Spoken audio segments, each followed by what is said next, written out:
Guys शायद आपको पता नहीं होगा कि ह्यूमन रिलेशन से रिलेटेड एक इतनी अंडररेटेड मूवी है, बहुत सारे लोगों ने देखी भी नहीं होगी, पर आपको जरूर देखनी चाहिए। मैं बताती हूँ क्यों और मुझे इस मूवी के बारे में कैसे पता लगा, ये भी मैं आपको बताती हूँ। एक पुराना इंटरव्यू देखा था मैंने पंकज त्रिपाठी का, जहाँ पे वो कहते हैं कि उन्होंने एक फिल्म की थी और जब उन्होंने वो फिल्म अपने गाँव वालों को दिखाई तो उन्हें समझ नहीं आई।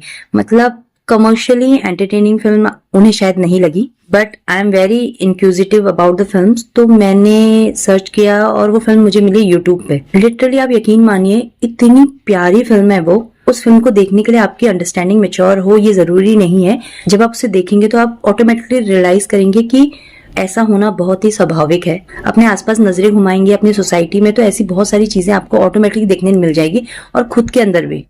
आप अभी इस बात को समझ नहीं पा रहे होंगे, मैं आगे बताती हूँ आपको। फिल्म का नाम है धर्म और ये बहुत दिग्गज एक्टरों से भरी हुई फिल्म है, आप इसको हल्के में मत लीजिएगा। पंकज कपूर, सुप्रिया पाठक, पंकज त्रिपाठी साइड रोल में है, पर ये उनकी फिल्म कही जा सकती है।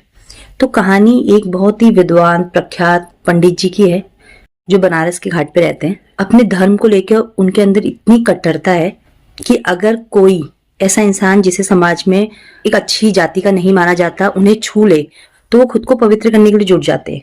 इस तरह की कट्टरता है उनकी अपने धर्म के प्रति। हालांकि वो इसे बहुत ही पूजनीय तरीके से लेते हैं। कहने का मतलब है कि अपने ज्ञान का, अपनी विद्वता का फायदा नहीं उठाते हैं। किसी भी तरह का पाखंड नहीं है उनके अंदर। वो एक बेटी के पिता हैं और एक दिन उनके घर की चौखट पे कोई एक छोटा नवजात बच्चा छोड़ के जाता है और अपनी बीवी के इंसिस्ट करने पे वो उस बच्चे को अडॉप्ट कर लेते हैं, पालते हैं।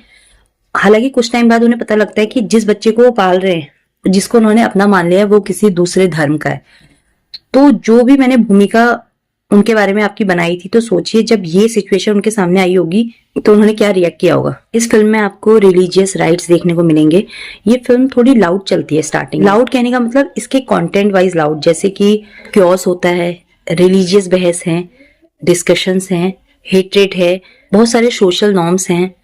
पर जब ये फिल्म देखते देखते आप इसके क्लाइमेक्स की तरफ बढ़ते हैं तो ये फिल्म एकदम से एक अजीब से ठहराव की तरफ बढ़ जाती है, जैसे कोई नाव बहुत सारी लहरों के बाद किनारे पे पहुंच गई हो। उस तरह का रिलैक्सेशन फील कराती है ये फिल्म आपको। क्लाइमेक्स में ह्यूमैनिटी और लव को लेकर एक रियलिस्टिक अप्रोच के साथ बनाई गई एक परफेक्ट फिल्म है। और अगर मैं परफॉर्मेंस की बात करूं तो मैंने अगर पंकज कपूर का नाम ले लिया है तो परफॉर्मेंस डाउटफुल नहीं होती है ज्यादातर, और इसमें भी नहीं है। आप जब उन्हें देखेंगे तो आप रियलाइज करेंगे कि ये एक्चुअल में एक ब्राह्मण व्यक्ति है।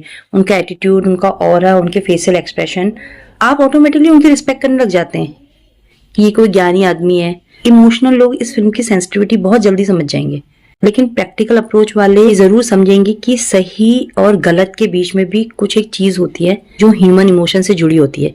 जैसे मैं आपको एक एग्जांपल देने की कोशिश करती हूँ। आपके आसपास कोई इंसान बहुत ही मेंटली अनहेल्दी फील कर रहा हो, डिप्रेशन में हो, और बहुत सारे लोग कहते हैं कि उन्हें तो पता ही नहीं था कि क्या हो रहा है। तो ये उस तरह का एहसास है कि जब तक वो आप पे नहीं बीतता तो आपको समझ नहीं आती। तो इसके लिए एक तरह की डीप अंडरस्टैंडिंग चाहिए। तो ऐसी ही एक फिल्म में चीज है कि जब आप उस चीज से गुजरते हैं तब आप रियलाइज करते हैं कि एक्चुअल में वो इमोशन क्या है। जब आप किसी अपने को खोते हैं, जब आप पहली बार पेरेंट्स बनते हैं, जब आपको डिप्रेशन होता है, जब आपको प्यार होता है, तो ये ऐसे इमोशन हैं जो आप तभी अच्छी तरह महसूस कर पाएंगे जब वो आप पे गुजरेंगी। ऐसे ही बहुत सारे। तो जब आप ये फिल्म देख रहे होंगे उस दौरान आप महसूस करेंगे कि इंसान की वैल्यूज से ऊपर, सोसाइटी नॉर्म से ऊपर भी कुछ चीजें हैं जो एक इंसान को इंसान बनाती है। सो गाइस, यूट्यूब पे ये फिल्म है धर्म, आप देखिएगा, मुझे बताइएगा कि मेरे रिव्यू से आप कितने सहमत हैं और आप इस चीज को लेकर कैसा महसूस करते हैं। देन जल्दी मिलेंगे नेक्स्ट रिव्यू में।